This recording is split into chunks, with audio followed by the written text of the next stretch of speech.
नमस्कार, मैं हूं सत्यपाल और आप देख रहे हैं CWB हिंदी न्यूज। शक संवत 1947 विक्रम संवत 2082 आज चैत्र मास के शुक्ल पक्ष की नवमी तिथि और दिन रविवार है। तदनुसार अंग्रेजी तारीख 6 अप्रैल सन 2025 6 अप्रैल यानी आज चैत्र नवरात्र का 9वां दिन है। नवरात्र के अंतिम दिन मां सिद्धिदात्री की पूजा की जाती है। इस दिन मां को हलवा, पूरी, चना और खीर का भोग लगाया जाता है। इसे कन्या पूजन के बाद प्रसाद के रूप में बांटा जाता है। साथ ही रविवार यानी आज रामनवमी भी मनाई जाएगी। सबसे पहले आज की सुर्खियां। हरियाणा में बढ़ेगा रेल नेटवर्क का दायरा, इन शहरों के बीच बिछने जा रही है नई रेलवे लाइन। हरियाणा में किसानों को मिलेंगे सब्सिडी पर सौर जल पंपिंग सिस्टम, इस दिन से खुलने जा रहा है पोर्टल। हिसार एयरपोर्ट से दिल्ली अयोध्या का किराया तय, कार से 3 गुना खर्चा कम, आने या जाने में 10 घंटे बचेंगे, हफ्ते में 2 दिन फ्लाइट उड़ेगी। हरियाणा में गांव से 3 किलोमीटर के दायरे में बसी ढाणियों में दिए जाएंगे बिजली कनेक्शन, यह रहेगा खर्चा। अब महेंद्रगढ़ में 7 व 8 अप्रैल को पहुंचेगी नशे के खिलाफ साइकिल रैली, इन सड़कों पर ट्रैफिक की रहेगी नो एंट्री। खुशखबरी, गुरुग्राम नूह व अलवर फोरलेन निर्माण की तस्वीर हुई साफ, इस महीने से शुरू होगा काम। सस्ते में मिलेगा भरपेट खाना, हरियाणा में 15 अगस्त तक खुलने जा रही हैं 200 अटल कैंटीन। हरियाणा में अग्निवीरों को पुलिस में 20% आरक्षण की तैयारी, अमित शाह ने सीएम सैनी को लिखी चिट्ठी। और वक्फ संशोधन बिल को राष्ट्रपति की मंजूरी, कानून बना, अब सरकार तय करेगी ये कब से लागू हो। और अब खबरें विस्तार से। हरियाणा के मौसम में लगातार बदलाव देखने को मिल रहे हैं। जैसे जैसे दिन बीत रहे हैं गर्मी का प्रकोप भी बढ़ता जा रहा है। इसी बीच विभाग द्वारा जारी अलर्ट में आम जनमानस की परेशानी बढ़ने का काम कर सकता है। विभाग द्वारा लू चलने के आसार जताए गए हैं। इसे लेकर विभाग द्वारा येलो अलर्ट जारी किया गया है। चौधरी चरण सिंह हरियाणा कृषि विश्वविद्यालय के कृषि मौसम विज्ञान विभाग द्वारा ताजा जानकारी देते हुए बताया है कि 9 अप्रैल तक प्रदेश में आमतौर पर मौसम खुश्क बना रहेगा। इस दौरान उत्तर पश्चिमी व पश्चिमी हवाएं चलने की संभावना बनी हुई है। उसके बाद पश्चिमी विक्षोभ का आंशिक प्रभाव देखने को मिलेगा, जिससे मौसम में बदलाव देखा जा सकता है। डिस्ट्रिक्ट एंड सेशन जज यमुनानगर में स्टेनोग्राफर के पदों पर भर्ती के लिए आवेदन मांगे गए हैं। जो भी उम्मीदवार इन पदों के लिए इच्छुक हैं वह अपने आवेदन भेज सकते हैं। ये भर्ती एडहॉक आधार पर होने जा रही है। पुरुष या महिला जो भी उम्मीदवार इच्छुक हैं वह अपने आवेदन भारतीय डाक के माध्यम से भेजें। इन पदों के लिए उम्मीदवार ग्रेजुएट होने चाहिए तथा उन्हें कंप्यूटर ज्ञान होना चाहिए। इसके साथ ही अंग्रेजी स्टेनो में उनकी स्पीड 80 शब्द प्रति मिनट की होनी चाहिए। किसी भी वर्ग के उम्मीदवारों को कोई भी आवेदन शुल्क जमा नहीं करना होगा। न्यूनतम आयु 18 वर्ष और अधिकतम आयु 42 वर्ष तय की गई है। सैलरी 25,500 रुपए पर मंथ मिलेगी। आवेदन करने की आखिरी तारीख 24 अप्रैल है। हरियाणा के हिसार एयरपोर्ट से 14 अप्रैल को प्रधानमंत्री श्री नरेंद्र मोदी पहली फ्लाइट को हरी झंडी दिखाकर रवाना करेंगे। यहां से पहली उड़ान शुरू होने से जनता का उत्साह देखते ही बन रहा है। शुक्रवार शाम करीब 8:30 बजे टिकट बिक्री शुरू हो गई और महज 2 घंटे में ही रात 10 बजे तक सभी टिकटें बिक गई। अब 18 अप्रैल के लिए बुकिंग शुरू कर दी गई है। इच्छुक लोग अलायंस एविएशन की साइट पर ऑनलाइन टिकट खरीद सकते हैं। हिसार एयरपोर्ट से अयोध्या और दिल्ली का रेट भी तय कर दिया गया है। हिसार से अयोध्या जाने के लिए 3,393 रुपए और अयोध्या से हिसार आने के लिए 3,730 रुपए किराए के तौर पर देने होंगे। अगर कोई हिसार से दिल्ली जाना चाहता है तो उन्हें किराए के तौर पर 1,300 रुपए देने होंगे। यात्री अपने साथ 15 किलो तक का सामान रख सकेंगे। इससे ज्यादा का सामान होने पर एक्स्ट्रा चार्ज देना होगा। साथ ही 70 सीटर इस विमान में अयोध्या तक का सफर 2 घंटे में पूरा हो जाएगा। सुबह 10:40 पर विमान अयोध्या के लिए उड़ान भरेगा और दोपहर बाद 12:40 पर अयोध्या पहुंच जाएगा। अयोध्या के लिए हर शुक्रवार और रविवार को फ्लाइट उड़ेगी। दोपहर 1:05 पर अयोध्या से हिसार के लिए वापसी के लिए जहाज उड़ान भरेगा और दोपहर बाद 3:05 पर हिसार पहुंच जाएगा। वहीं हिसार से दोपहर 3:35 पर विमान दिल्ली के लिए उड़ान भरेगा। हरियाणा सरकार द्वारा किसानों के हित में अनेक कल्याणकारी निर्णय समय समय पर लिए जाते रहे हैं। इसी कड़ी में एक बार फिर से सरल पोर्टल पर प्रधानमंत्री कुसुम योजना के अंतर्गत प्रदेश के किसानों के लिए 6 श्रेणी के सोलर पंप लगवाने के लिए आवेदन आमंत्रित किए गए हैं। जो किसान इच्छुक हैं वह 8 अप्रैल 2025 से 21 अप्रैल 2025 तक इसके लिए आवेदन कर पाएंगे। ध्यान रहे, पहले आओ पहले पाओ के आधार पर इस योजना का लाभ दिया जाएगा। किसानों को सिंचाई के लिए सौर जल पंपिंग सिस्टम स्थापित करने के लिए प्रधानमंत्री किसान ऊर्जा सुरक्षा एवं उत्थान महाअभियान योजना के तहत कुल लागत पर 75% सब्सिडी प्रदान की जाती है। इसके तहत किसान 3 HP से 10 HP तक सोलर पंप के लिए आवेदन कर सकते हैं। जरूरी दस्तावेजों की बात करें तो फैमिली ID, जमीन की फर्द या इंतकाल, मोबाइल नंबर, आधार कार्ड नंबर और बैंक अकाउंट की फोटोकॉपी चाहिए होगी। वहीं आवेदक के परिवार के नाम पर पहले से कोई भी सोलर कनेक्शन नहीं होना चाहिए। जो इच्छुक किसान इस योजना के लिए आवेदन करना चाहते हैं उन्हें आधिकारिक वेबसाइट hareda.gov.in के माध्यम से आवेदन कर सकते हैं।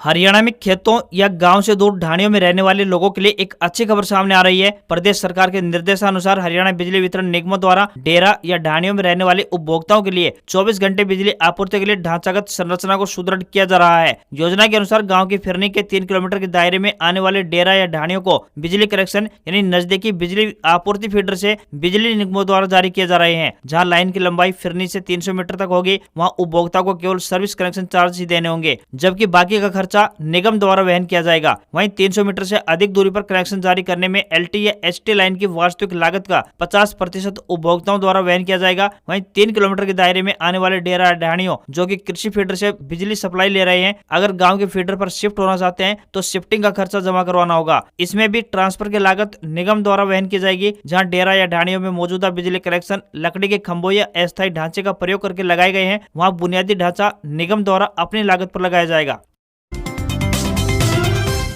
हरियाणा सरकार ने अगस्त तक 200 नई अटल श्रमिक किसान कैंटीन शुरू करने का लक्ष्य तय किया है। मुख्यमंत्री नायब सिंह सैनी 15 अगस्त को इन कैंटीनों को मजदूर व किसानों को समर्पित करेंगे। अटल श्रमिक किसान कैंटीन में किसानों व मजदूरों को मात्र 10 रुपए प्रति थाली की रियायती दर पर स्वच्छ भोजन उपलब्ध करवाया जाता है। उल्लेखनीय है कि भाजपा सरकार ने अपने संकल्प पत्र में 600 रियायती भोजन कैंटीन स्थापित करने की घोषणा की थी। सीएम नायब सिंह सैनी ने वीरवार को अटल कैंटीन की समीक्षा की। पूरे राज्य में वर्तमान में 175 इस समय सब्सिडी वाले खाद्य कैंटीन संचालित हो रही हैं। इनमें से श्रम विभाग की 115, हरियाणा राज्य कृषि विपणन बोर्ड की 53 और चीनी मिलों की 7 कैंटीन शामिल हैं। इन कैंटीनों का प्रबंध महिला स्वयं सहायता समूहों के सदस्य करते हैं। 200 नई कैंटीनों की स्थापना करने से प्रदेश में इनकी संख्या बढ़कर 375 पहुंच जाएगी। मुख्यमंत्री नायब सिंह सैनी ने निर्देश दिए हैं कि इन कैंटीनों के लिए स्थानों की पहचान करने का काम जल्द से जल्द शुरू किया जाए ताकि श्रमिकों को सस्ती दरों पर पौष्टिक भोजन मिल सके। हरियाणा कौशल रोजगार निगम यानी HKRN के माध्यम से लगी टीजीटी व संस्कृत अध्यापक, नहर विभाग, वन विभाग, पंचायती राज विभाग तथा अन्य विभागों के कर्मचारियों की बर्खास्तगी व सर्विस सिक्योरिटी के नाम पर इन युवाओं से किए गए फर्जीवाड़े पर कांग्रेस महासचिव और सांसद रणदीप सिंह सुरजेवाला सीएम नायब सिंह सैनी सरकार पर जमकर बरसे। सुरजेवाला ने कहा कि कौशल रोजगार निगम के माध्यम से नौकरी लगे कर्मचारियों की नौकरी बर्खास्त करके हरियाणा की भाजपा सरकार व नायब सैनी सरकार ने इन युवाओं की पीठ पर खंजर घोंपा है। सबसे पहली बात तो यह है कि प्रदेश में भाजपा की सरकार आने के बाद हमारे युवाओं को नौकरियां मिलती ही नहीं, तो दूसरी ओर वर्षों तक भर्तियों को लटका कर भी रखा जाता है। रेल यात्रियों के सफर को आसान बनाने की दिशा में निरंतर प्रयास किए जा रहे हैं। इसी कड़ी में घड़ी अरसरू से फरूख नगर होते हुए झज्जर तक के क्षेत्र को रेल मार्ग से जोड़ा जाएगा। 36 किलोमीटर लंबाई की इस रेल मार्ग की डिटेल प्रोजेक्ट रिपोर्ट यानी DPR तैयार की जा रही है। वहीं करनाल से यमुनानगर तक नई रेलवे लाइन की DPR भी तैयार करवाई जा रही है। इस रेल मार्ग की लंबाई तकरीबन 65 किलोमीटर है। ये बात हरियाणा के मुख्य सचिव अनुराग रस्तोगी ने हरियाणा रेल अवसंरचना विकास निगम की 31वीं बोर्ड बैठक में समीक्षा करने के बाद कही। बैठक में Manesar Patli railway line, Kurukshetra elevated track और प्रस्तावित ईस्टर्न ऑर्बिटल रेल कॉरिडोर के संचालन को लेकर महत्वपूर्ण निर्णय भी लिए गए। वहीं सोनीपत को बागपत, गाजियाबाद और गौतम बुद्ध नगर के रास्ते पलवल से जोड़ने वाले ईस्टर्न ऑर्बिटल रेल कॉरिडोर के लिए भी अध्ययन शुरू हो गया है।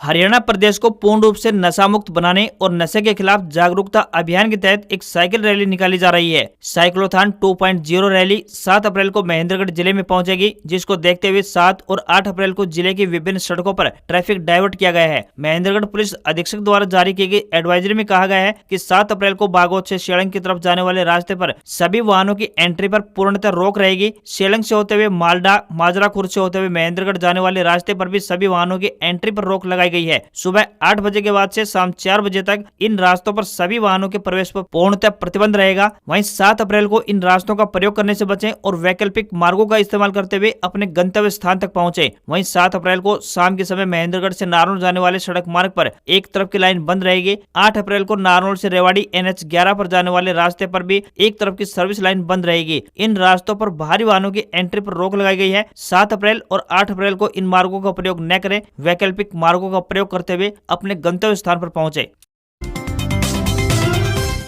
ईद के शुभ अवसर पर मेवातियों के लिए एक अच्छी अपडेट सामने आ रही है। बता दें कि गुरुग्राम अलवर NH 248A के निर्माण का रास्ता पूरी तरह से क्लियर हो गया है। प्रशासन की ओर से पुष्टि कर दी गई है कि इसी साल अगस्त महीने में जमीनी स्तर पर इस सड़क को 4 लेन बनाने का काम शुरू कर दिया जाएगा। इस निर्माण कार्य को 1 साल के भीतर पूरा कर लिया जाएगा और साल 2026 में लोगों को नौगावा राजस्थान बॉर्डर तक 4 लेन सड़क की सौगात दे दी जाएगी। तकनीकी समस्याओं सहित वन विभाग और अन्य विभागों से संबंधित सभी अड़चनों को दूर कर लिया गया है। इस सड़क का चौड़ीकरण को लेकर लोगों ने लंबे समय तक संघर्ष किया है और अब जाकर उनकी मेहनत रंग लाई है। केंद्रीय मंत्री अमित शाह ने हरियाणा सरकार को अग्निवीरों को पुलिस भर्ती में 20% आरक्षण देने के निर्देश दिए हैं। इस संबंध में अमित शाह ने सीएम नायब सिंह सैनी को सिफारिशी चिट्ठी भेजी है। उन्होंने हरियाणा सरकार की पॉलिसी की कॉपी भी मंगवाई है। अभी प्रदेश में अग्निवीरों को 10% आरक्षण दिया जा रहा है। हालांकि अमित शाह की सिफारिश से साफ है कि सरकार जल्द कैबिनेट में प्रस्ताव लाकर इस पर मोहर लगा सकती है। प्रदेश में अक्टूबर महीने में हुए विधानसभा चुनाव के दौरान अमित शाह ने चुनावी सभाओं में वादा किया था कि सरकार हर अग्निवीर को पेंशन वाली नौकरी देगी। ऐसे में हरियाणा की पॉलिसी के जरिए देश भर में अग्निवीरों की नौकरी को लेकर बड़ा फैसला लिया जा सकता है। गृह मंत्री अमित शाह ने मुख्यमंत्री नायब सिंह सैनी को अग्निवीरों के बारे में भेजे पत्र में लिखा, अग्निवीरों का पहला बैच 2026 में लौट रहा है। अग्निवीरों में से 25% को केंद्रीय सशस्त्र बलों में लिया जाएगा, शेष 75% समाज में लौट जाएंगे। आपकी सरकार ने अग्निवीरों को सरकारी नौकरियों में आरक्षण देने का घोषणा कर रखी है, मगर अभी तक इसकी नीति जारी नहीं की है। पुलिस में अग्निवीरों को 20% आरक्षण देने का कष्ट करें, यह पॉलिसी भी भेजी जाए। रोहतक में भाजपा प्रदेश कार्यालय पहुंचे सीएम नायब सिंह सैनी ने कांग्रेस पर जमकर हमला बोलते हुए कहा कि कांग्रेस ने हमेशा वोट बैंक की राजनीति को आगे रखा और देश को पीछे कर दिया। देश में इस प्रकार का सिस्टम भय पैदा कर लोगों में वोट बटोरने का काम किया। सीएम नायब सिंह सैनी ने वक्फ बोर्ड संशोधन बिल को लेकर कहा कि भाजपा कांग्रेस की गलतियों को ही सुधारने का काम कर रही है। साल 2014 में कांग्रेस ने वोट बैंक के लिए वक्फ बिल में संशोधन किया, जिसका नुकसान मुस्लिम समाज व देश को हुआ। अब इस बिल में संशोधन किया है, जिसका लाभ मुस्लिम समाज व देश को मिलेगा। सीएम नायब सिंह सैनी ने कहा कि कांग्रेस वोट बैंक को ध्यान में रखकर कानून बनाती है, जबकि पीएम नरेंद्र मोदी देश को ध्यान में रखकर कानून बनाते हैं। कांग्रेसी सुप्रीम कोर्ट जाकर अपनी गलतियों को छुपाने का प्रयास कर रहे हैं। वहीं सीएम नायब सिंह सैनी ने कहा कि भूपेंद्र हुड्डा तो कहता है कि केएमपी का पत्थर भी उसने रखा था, लेकिन वहां तो झुंड खड़े थे, करा तो कुछ नहीं। वहीं दिल्ली से अमृतसर तक जो रोड है उसका पत्थर अटल बिहारी वाजपेयी जी ने रखा था, लेकिन हुड्डा ने काम तो नहीं किया। उसका क्या हाल हुआ सभी को पता है। अब इज्जत बचाने के लिए झूठ बोल रहे हैं। एक्टर डायरेक्टर मनोज कुमार का शनिवार को राजकीय सम्मान के साथ अंतिम संस्कार किया गया। मुंबई में जुहू स्थित पवन हंस शमशान घाट पर उनके पार्थिव शरीर को तिरंगे में लपेटकर लाया गया। यहाँ उन्हें 21 तोपों की सलामी दी गई। बेटे कुणाल गोस्वामी ने उनको मुखाग्नि दी। मनोज कुमार के अंतिम संस्कार में प्रेम चोपड़ा, सलीम खान, सुभाष घई, अमिताभ बच्चन अपने बेटे अभिषेक बच्चन के साथ शामिल हुए। बता दें कि शुक्रवार को 87 साल की उम्र में मनोज कुमार का निधन हो गया था। मुंबई के कोकिलाबेन अस्पताल में उन्होंने अंतिम सांस ली थी। देशभक्ति की फिल्में बनाने के कारण उन्हें भारत कुमार के नाम से भी जाना जाता है। मनोज कुमार काफी समय से लीवर सिरोसिस से जूझ रहे थे। उनकी हालत बिगड़ने के बाद उन्हें 21 फरवरी 2025 को अस्पताल में भर्ती कराया गया था। मनोज कुमार को 7 फिल्म फेयर अवार्ड मिले थे। पहला फिल्म फेयर 1968 में फिल्म उपकार के लिए मिला था। वहीं 1992 में उन्हें पद्मश्री से सम्मानित किया गया था। साल 2016 में उन्हें दादा साहिब फाल्के अवार्ड से भी नवाजा गया। शाओमी की सब ब्रांड कंपनी पोको इंडिया ने भारतीय बाजार में एक नया बजट स्मार्टफोन C71 लॉन्च कर दिया है। Phone 120 hertz refresh rate display, IP52 dust और water protection, 32 megapixel rear camera, 5200 mAh की बड़ी बैटरी और कई फीचर्स के साथ पेश किया गया है। पोको C71 को 2 वेरिएंट में पेश किया गया है। इसके 4GB RAM plus 64GB storage वाले शुरुआती वेरिएंट की कीमत 6499 रुपए रखी गई है। फोन की 6GB RAM plus 128GB storage वाले टॉप वेरिएंट की कीमत की बात करें तो 7499 रुपए है। स्मार्टफोन की सेल 8 अप्रैल को दोपहर 12 बजे ई-कॉमर्स वेबसाइट फ्लिपकार्ट पर शुरू होगी।